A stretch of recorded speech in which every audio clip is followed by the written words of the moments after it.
welcome to week 16 of my Real Men segment. We are obviously doing the Christmas special. That's why I have my little Santa hat on.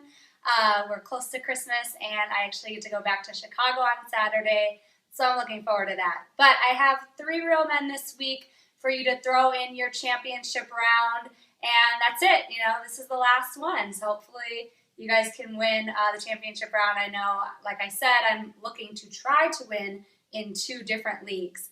So I know my Real Men have been, I don't know, they've been a little iffy for the playoffs, but I think these are 3 good ones for sure. So my first Real Man this week is quarterback Andy Dalton.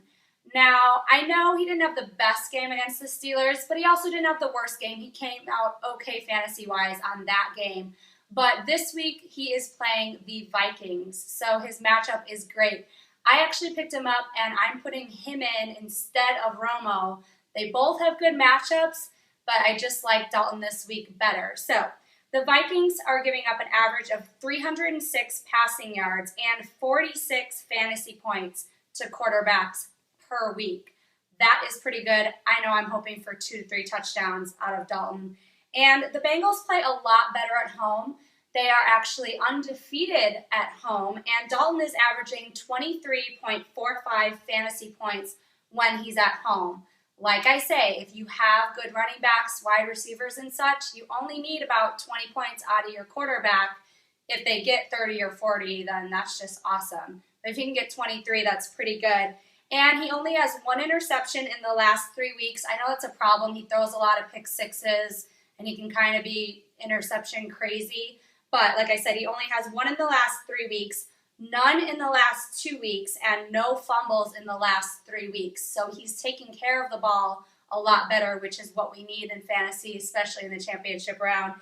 And the Vikings allowed Foles over 400 yards and 3 touchdowns last week. Again, their secondary is not getting it done. This matchup is great. So go ahead, get Dalton in your lineup, and I think he'll ball out.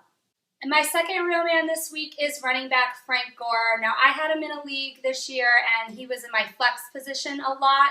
He's had some games that haven't been so amazing, but he has still been Frank Gore, and he has been getting it done.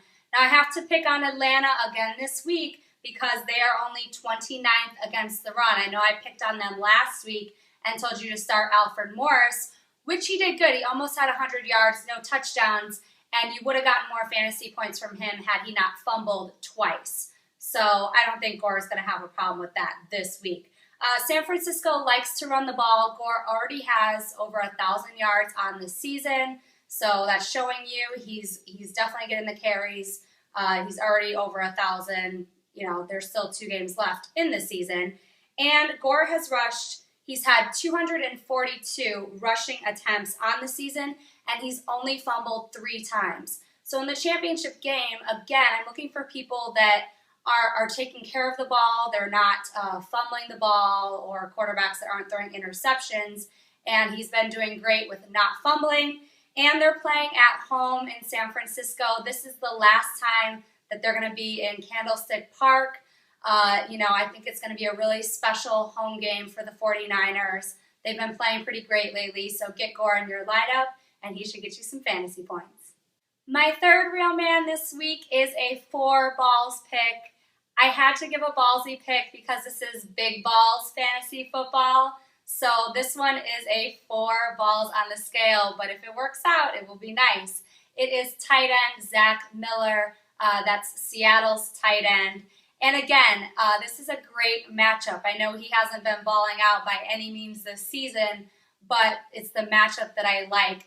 I'm picking on Arizona again as well because they are still the worst team against tight ends. I had Delaney Walker against them last week of the Titans, and he caught 8 balls for 53 yards and a touchdown last week. They are just not getting it done against tight ends. They haven't all season, and I don't think they're going to start anytime soon. And this game should really be a defensive battle.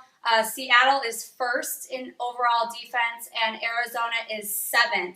And they're playing up there in Seattle, which is obviously a very difficult place to play. Luckily for Miller, it's his home field. But Arizona is first against the run. They're only 17th against the pass. So I know Seattle likes to run the ball with Marshawn Lynch, and he's an amazing running back, but they are going against a defense that is first against the run. They're not very good against the pass, so Russell Wilson is going to be able to pass the ball a lot. And Miller had a touchdown against Arizona in Week 7, and he had 2 touchdowns against Jacksonville in Week 3.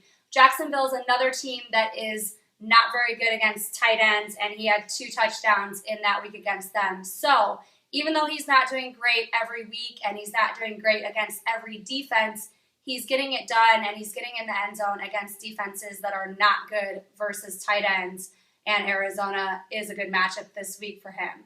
So those are my 3 real men. I obviously hope they get lots and lots of points this week since it is the championship games. And Greg has 3 Beast Mode picks, his last 3 of the season for everyone.